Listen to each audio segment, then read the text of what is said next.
Welcome to Let's Talk TCI Real Estate. It's always a pleasure to be in your homes on a Thursday evening.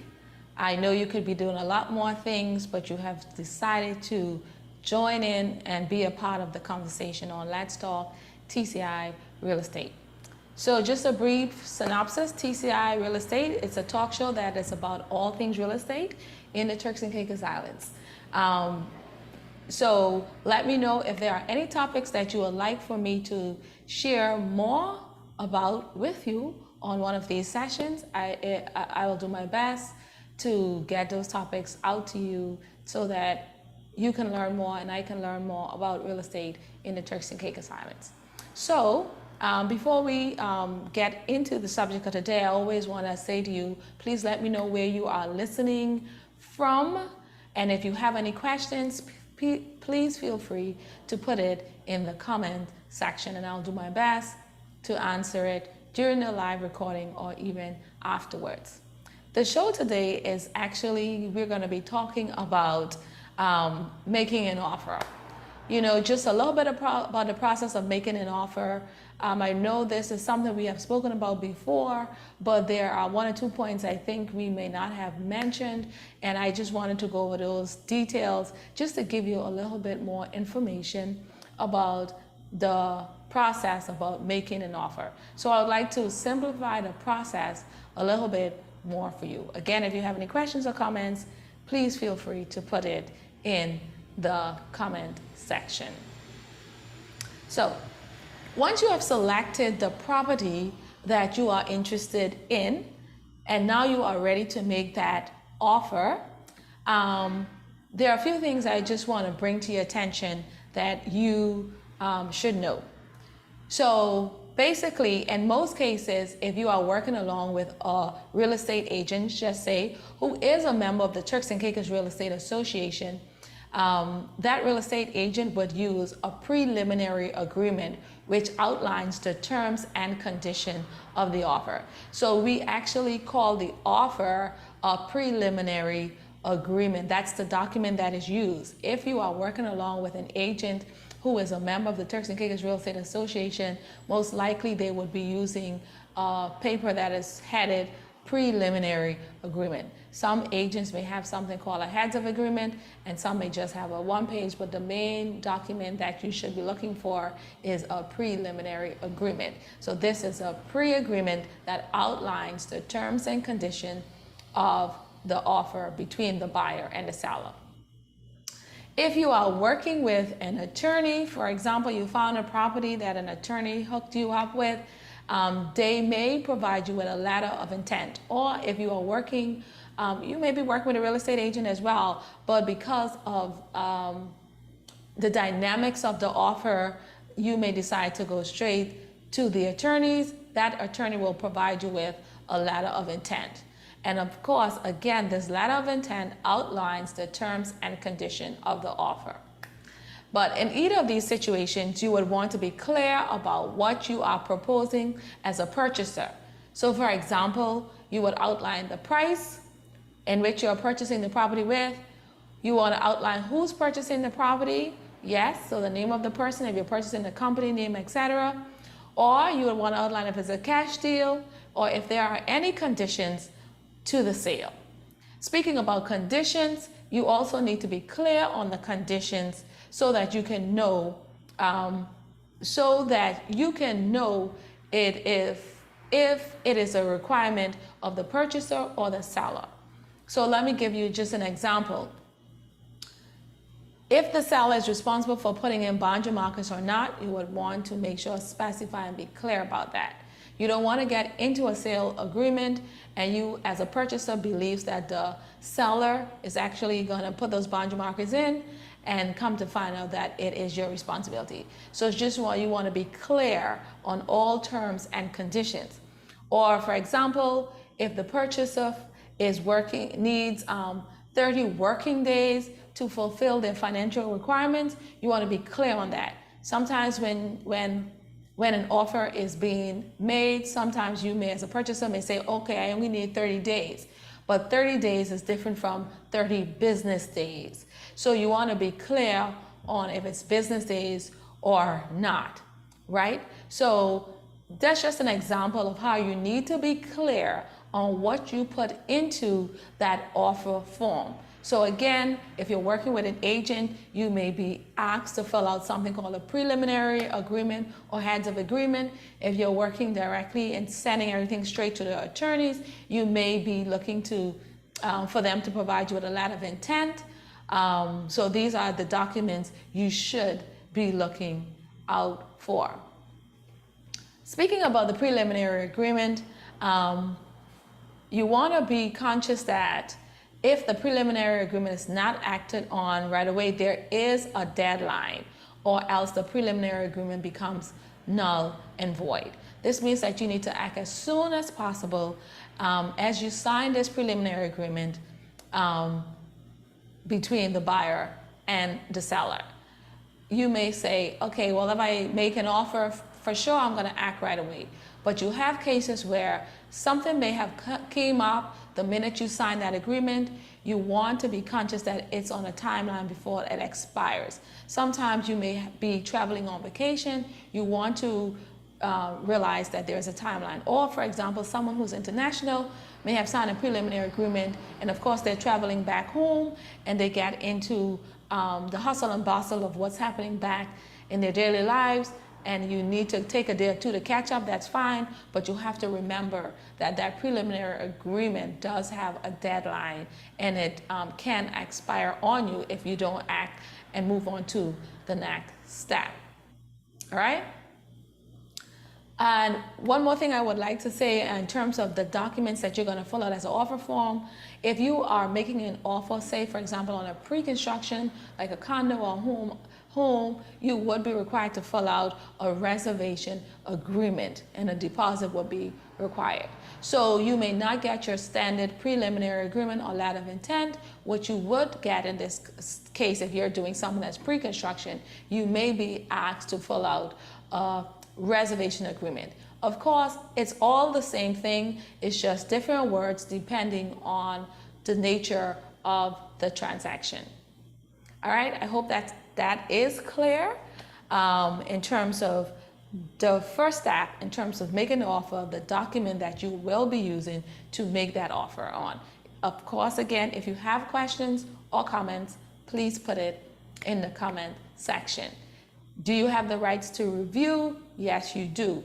If you are presented with a preliminary agreement, you can ask us to have time to read over it, to make sure you know what you're signing. Also, you can have your lawyer look over that preliminary agreement if you are not completely sure, but also your agent will be able to explain that agreement from top to bottom to make sure you are aware of all the terms and conditions. Okay? So that's your preliminary agreement, your reservation agreement, your letter of intent, or your one-page offer. So it may come in different forms depending on the nature of your transaction and who you are dealing with when that offer is presented. All right? Again, for those of you who have just tuned in, thank you once again for joining us. And our conversation today is actually about making offers. So if you're interested in making an offer on a property, this is really good content for you today to help you to understand some of the dynamics in the process. So I'm trying to simplify the process for you by answering some of the questions that I know you may have in regards to making an offer on a real estate property in the Turks and Caicos Islands, right? So then the next thing you may ask about is price. Okay, so I'm now interested in making an offer. So you know the form that you have to make the offer on. You would now want to know, okay, how do I determine what price am I going to make this offer at? This is not just one clear-cut answer, but here are a few points that I can give you in regards to this. Say, number one, every purchaser has a budget. So in the case of a person seeking financing, you should check with the bank, with your lending institution, so that you can know how high you can go in terms of making an offer on the property. By the lender pre-qualifying you, you would know your borrowing power. So of course, knowing what you can afford is one of the first, I think, requirements in knowing about what type of price you want to make. For example, if you don't know, if a property is listed for sale and you are doing bank financing, just say the property is listed at $300,000 and you are only able to finance or borrow from the bank $200,000. For sure, you know already that you cannot make an offer at $300,000 on that property. You know that your maximum limit is at $200,000. So knowing what you can afford if you are going through the bank is very important to know. So being pre-qualified is very important to know beforehand, even before you think about making an offer on a property, because you will need to know what your budget is and how high you can go on that property, right? Okay, the second thing, if you're not looking for financing, or if you already know what your financing limit is, that will help you to determine what price you should go or at in terms of making an offer. Definitely your agent is able to provide you with comparison values from previous sales in the area. This can be used as a guideline for making an offer. Yes, so you can say to your real estate agent, can you provide me with comps? What I've sold in this area? What I've sold in this condo development? By getting those values, you can then make a better decision as to what is a good offer to put forward on when you're making that purchase. So comps is very important in terms of making an offer. Also, I think you should look at the popularity of the property and think about how bad you want or need this property. So when I said the popularity of the property, for example, if this is a property that is listed for sale and you know that it is listed at a very good price, and there are a lot more persons who are interested in securing this same property, then for sure you would know that, okay, you cannot play around with the price. You have to put your best foot forward in making an offer on the property, seeing that there is competition when looking for this property, okay? Also, another thing to know about when you're making a price, the motivation of the owner can also play a role in the final price offer. If this owner is not motivated, then of course you know that you need to be more close to the asking price or full price when making an offer.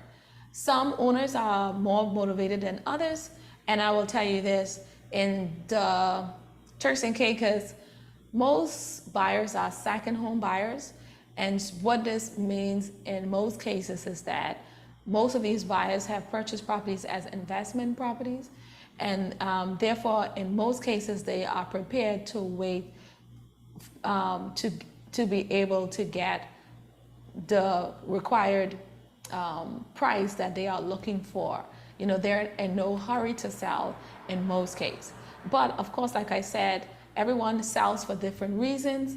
We don't, you know, it's good to be able to get an idea of how motivated or not motivated the owner is, and this can also help you in deciding on how to make an offer. But if you find out that the owner is not motivated, put your best foot forward to be able to secure the property, right?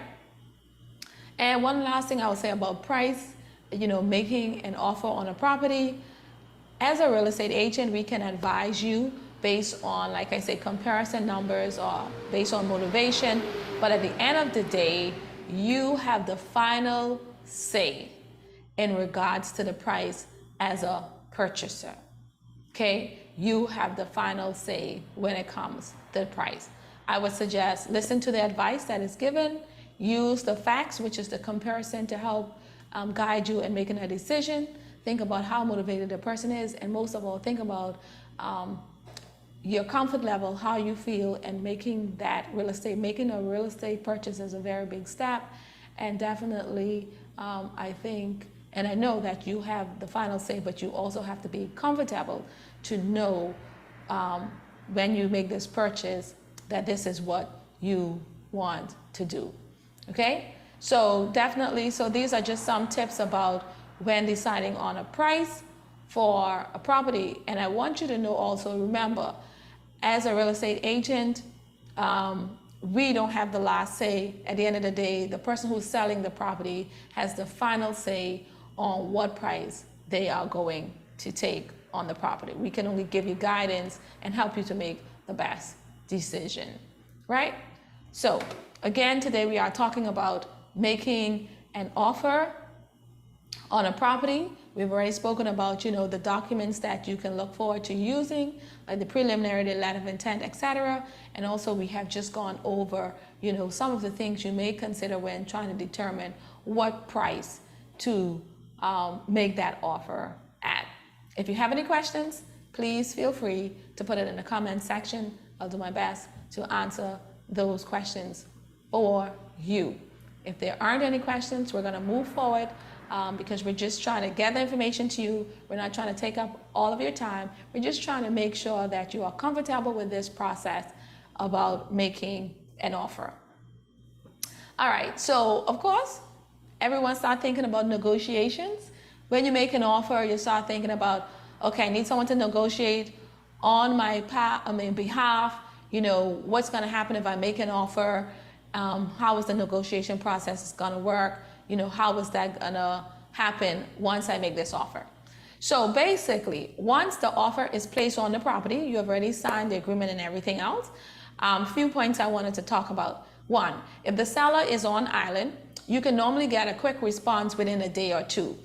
When the seller is not on island, the response may be a bit longer. Remember, again, like I've said before, we may have sellers who are international as they have purchased for investment reasons, like a second home or vacant land that they have just been sitting on for investment purposes. So we do have a lot of international sellers, right? So if they are not on island, you may want, probably more than a day or two, but if the seller is on island, perhaps a day or two to be able to get a response.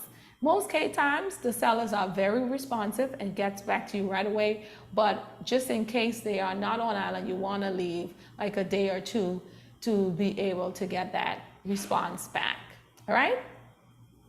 Great. Second thing I want to say about after making this offer, when the preliminary agreement is signed, just so you know, it has to be submitted to the owner for review and signature, okay?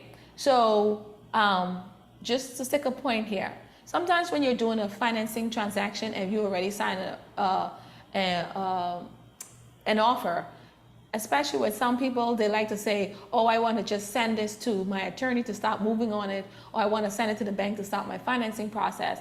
Just wait a minute. Before you send it through, you have to get signatures from all parties. You have to get the owner's signature to say that I agree to sell this property to you. So this agreement can be accepted or refused by the owner. Also, the owner can decide to counter the price. As a purchaser, when a counter offer is received, you also have the option to give a counter to the seller as well. So don't feel like, okay, I've submitted an offer at $100,000 as a purchaser, and the owner has come back and say, I want $150,000.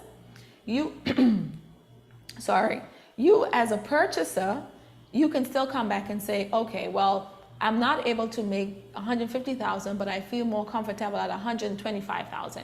So you can decide to come halfway and say, okay, let's go at $125,000.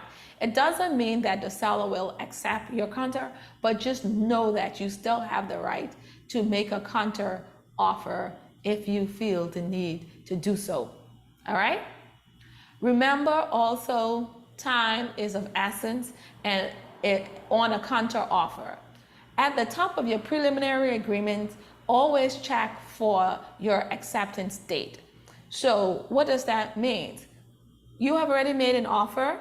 The owner has come back and say, I don't want $100,000, I want $150,000.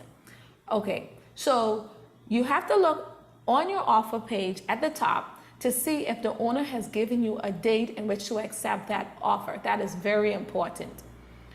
The reason for bringing this up is because sometimes the owner counters and then you be like, okay, well, I need about 3-4 days. Perhaps the owner have only given you 1 day to make a decision if you're going to accept this or not. If you don't make that decision within 1 day, remember that owner has the right to accept additional offers or move on because he gave you a time limit. If you feel like you need more than 1 day, then that's something you will have to ask and request if the owner can give you additional time in order to respond to the counter offer. Do not just automatically think that once a counter offer is made to you, that you have an indefinite period of time to consider it. No, there is a time budget, and that's where we go wrong sometimes with counter offers, and we end up missing out because we don't realize that we are still on a time limit in order to accept or refuse that offer. Because remember also, sellers they want to keep their option open in the event that a better offer comes along. So you have to be conscious of time factors when making an agreement. When you put in that preliminary agreement or letter of intent, remember there's a time limit. Also, when you receive a counter offer, there's a time limit. This is something, it's small in nature, but it's something you should consider when you are negotiating back and forth on a price. There's always a time limit to consider, right? All right. The other thing I want to say is that when a counter offer, again, is presented, remember, just consider that time limit because you may be able to, I don't want to say you may be able to, but remember there may be other buyers out there, especially in such a vibrant market, and they may be able to slide right in there if you haven't agreed to the price within that time frame. Okay, so in this current market with the prices of, the prices of properties being wrong choice of words. In this current market, there aren't that much of an inventory that is available in terms of reasonable prices, okay? So you should be mindful of putting your best foot forward whenever a property that you find that you are interested in becomes available on the market. With low inventory, that means that, of course, you are now competing against other buyers for the property. And it may not just be one person, but you may be looking at multiple persons, especially if you know this property is, it's a reasonable price property. So for example, right now, it's very difficult finding vacant land at anything around $100,000 and under, or even around $150,000. It's just very difficult because of prices, in Providence, at least that is, of course. So what I would say to you is that if you see a property comes on the market at $125,000, I'm just using this number because I know that it's very difficult finding a property at this price point. You want to put your best foot forward. If you are in a position to afford the property, I would suggest go at full price. If you already are pre-approved for that amount, go at full price, because there are so many buyers out there looking for that same price point. I'll give you a good example. Recently, a property it's interesting that I use $150,000 because a property was listed on the market for $125,000. And just as the property became available on the market, within 1 hour, there was already about 4 full price offers on the table. That shows you that there is a large volume of people who are looking in the same price range. So what I'm saying is that you have to not second guess, but you have to be ready for when properties become available on the market, in those lower price ranges, okay? So that you can be ready to move forward. You have to put your best foot forward. Don't go at $120,000 thinking I want to negotiate when a property is priced at $125,000, because there's too many people who are competing for the same one property. All right? So just wanted to say that to you.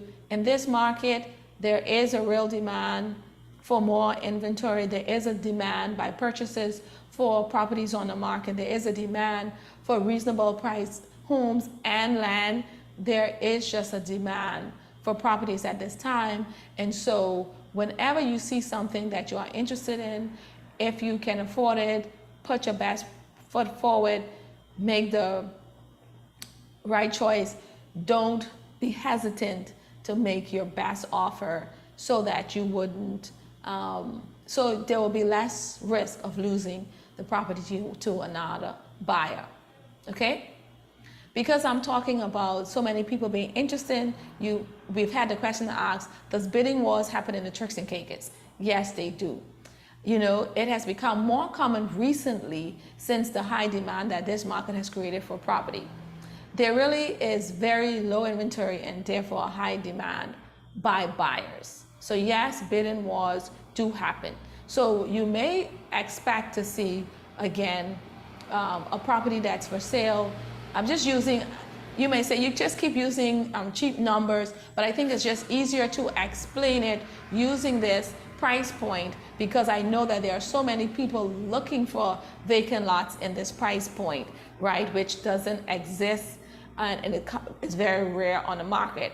But again, like I say, bidding wars do happen because of low inventory, because of the need for properties in a certain price point, and so you have to be prepared.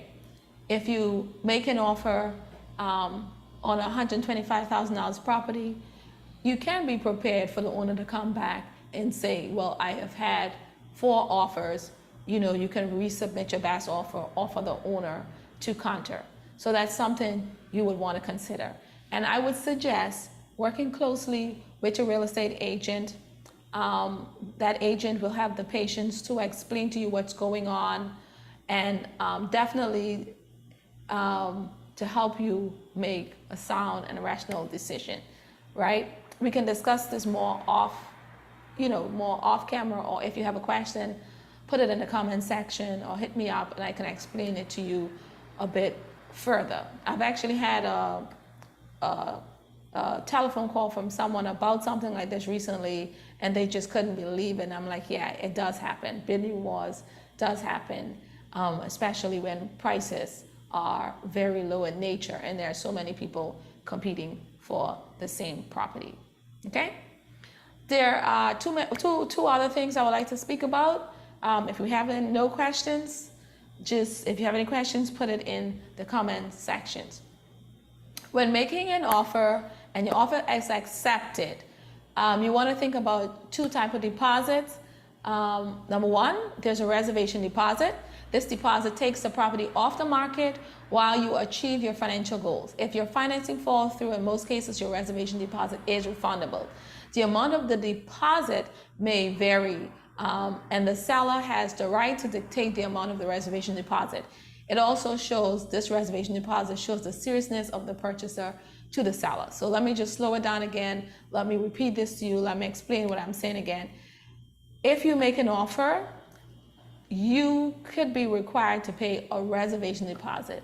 This deposit takes the property off the market while you work with the bank to get your financing sorted out, which means that another person, the owner has to give you that time limit that you've asked. So for example, if you have asked for 30 days to get your financing, that reservation deposit allows that property to come off the market so you can work through your 30 days to get your financing secured by the bank, okay? If you're not doing a financing deal, then the owner may just ask for normally a 10% deposit, right? And of the purchase price. This deposit is actually required upon the signing of the purchase and sales agreement, not the preliminary agreement. So basically, you sign a preliminary agreement, and like I mentioned before, outlining the terms and conditions. Once all parties have agreed to all these terms and conditions, if you are doing a cash deal, this now preliminary agreement is then handed over to your attorney of choice. The attorney of choice is going to prepare that final purchase and sales agreement, which we call the contract. Once that contract is signed and ready to be exchanged, that attorney is going to ask you for that 10% deposit. Normally, it is a standard 10% deposit, okay, to bind that contract and get that deal moving forward. What I would also like to say about the deposit, if you are an international customer, again, I know we have a lot of international customers, these funds can be wired to your attorney and held in an escrow account until needed for the deal to move forward, okay? So just to repeat, you can be asked for a reservation deposit, or you can be asked for a 10% deposit, and then you can also have these deposits wired directly to your attorney of choice so that they can hold it in an escrow account and turn it over when it's required for the transaction to take place. All right. And one last thing I would like to say before we wrap it up. So timeline, remember, once an offer is accepted, there is a timeline for the transaction itself to be completed. In the case you are using financing, so in the case of a financing transaction, once the financing deadline expires, the owner has the rights to put the property back on the market if you have not met your financing terms and conditions. Or he can use his discretion and give the buyer an extension, depending on whether he or she is securing, how far he or she is in the process of securing the financing. Okay, so for example, you have asked the owner for 30 days to secure your financing. From the initial start, you have done what you are supposed to do as a purchaser. You have submitted all your documents to the bank to start processing. You have already, you're going through the process, but for some reason, there's just a short delay because you're still waiting on that response back. If that 30 days is expired, you can explain this to your purchaser to your seller, and your seller may use his discretion to say, okay, I will give you an additional 1 or 2 weeks or an additional time frame in order to get that response back, because he can see that you are so close in obtaining the financing. If he can see where you have not done anything, you are just starting the process, then of course he can say there's no need to extend your financing because you are so far out from the deadline of achieving this goal. So that's why it's really good to start moving forward as soon as an offer is accepted, okay? Right. Also, you need to know that definitely if you had said that you had set a closing date for a specified time and that property does not close within that specified time, then your transaction can attract an interest penalty, which can be enforced as well. So that's why it's really good to stick with the timeline whenever you make an offer. So whenever you're making an offer, sit down, speak to your attorney, speak to your real estate agent, and just make a conscious decision of what timeline you would need, a realistic timeline. Don't try to do it quickly if you cannot, but think about a realistic timeline so that you can achieve your financing goals within the specified time, and you can also try to avoid any penalties where necessary, okay? So basically, buying real estate in the Turks and Caicos Islands is really easy and straightforward for the most part of it. The process is straightforward with the guidance of your real estate agent, with the guidance of your attorney. There's really no need to stress. Your hands can be held every step of the way. So that's really it in terms of making an offer on a property. Your agent or your attorney will hold your hands. Your agent is going to provide you with the paperwork to put that offer in. They can explain all the preliminary agreement, all the terms and conditions. They can help you to select your time frame that you need to secure your transaction. They can help you with the negotiation process of deciding on a price, and actually help you right to the end as you go through that process. So I hope that I was clear in explaining it. You know, sometimes it's difficult when you are just talking. I know it's a lot of words without charts and graph, but some conversations, you can't really put it in graph and charts. So I'm hoping that this information is helpful for you today about making an offer on a property. And definitely you can always reach out if you want further clarification, and definitely put a question, comment in the section, and I'll be more than happy to assist you in giving you advice about how the process works. So until next time, I would like to say to you, definitely thank you for listening in and tuning into Let's Talk TCI Real Estate. Do let me know if there is a topic that you would like for me to cover about real estate in the Turks and Caicos Islands. And until next time, I want to say to you, stay safe and remain blessed. Have a very good evening. The views, thoughts, and opinions expressed on this show belong solely to Let's Talk TCI Real Estate, and not that of Keller Williams TCI or any of its affiliates. Any action you take upon the information provided on this show is strictly at your own risk, and Let's Talk TCI Real Estate guests or hosts will not be liable for any losses and damages in connection with the use of the material. I am not an investment advisor, broker, or dealer.